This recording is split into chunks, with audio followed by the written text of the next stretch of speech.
Nous sommes aux dernières nouvelles d'Alsace avec Dominique Jung. On parle de cette journée mondiale de la liberté de la presse.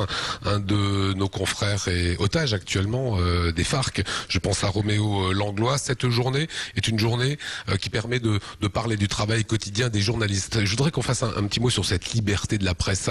Ça veut dire quoi, Dominique ? Je crois que la liberté de la presse, c'est d'abord lié à la démocratie et ça passe par la pluralité des expressions.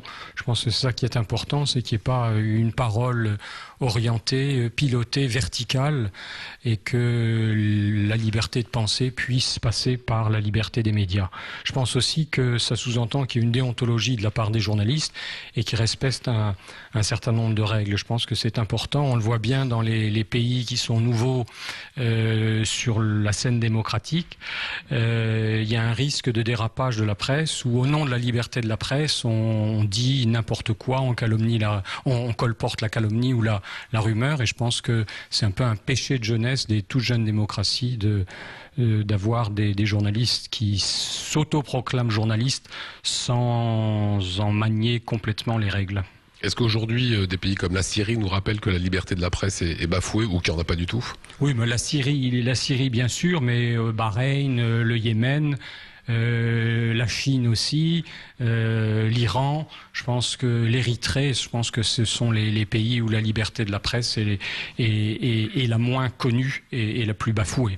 On a vu que le printemps arabe était initié par l'internet.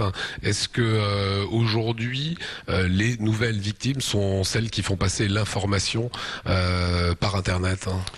Non, je pense que c'est réparti de manière beaucoup plus large. Les médias traditionnels sont au moins autant concernés par les emprisonnements. Je crois qu'on peut dire qu'il y a à peu près entre 150 et 200 journalistes en prison dans le monde. On a à peu près une centaine de tués en 2011. Pour l'année 2012, on en est déjà à 21 ou 22 au jour d'aujourd'hui. Ce sont à la fois des journalistes des médias traditionnels, soit presse écrite, soit audiovisuelle, ou alors effectivement cette nouvelle génération ce qu'on appelle les citoyens blogueurs qui sont souvent à titre personnel dans leur appartement parce qu'ils sont obligés de se cacher du pouvoir et qui essaient de faire passer des informations. Mais certes, ils ont un rôle fondamental là où les médias traditionnels sont verrouillés, mais je crois qu'il faut ne pas oublier aussi le travail que font les médias de la presse internationale quand ils se rendent dans des pays comme la Syrie. Il faut aussi avoir une pensée pour ces journalistes-là. Voilà, c'est le coup de chapeau qu'on voulait faire à nos confrères dans cette journée mondiale de la liberté de la presse. Merci.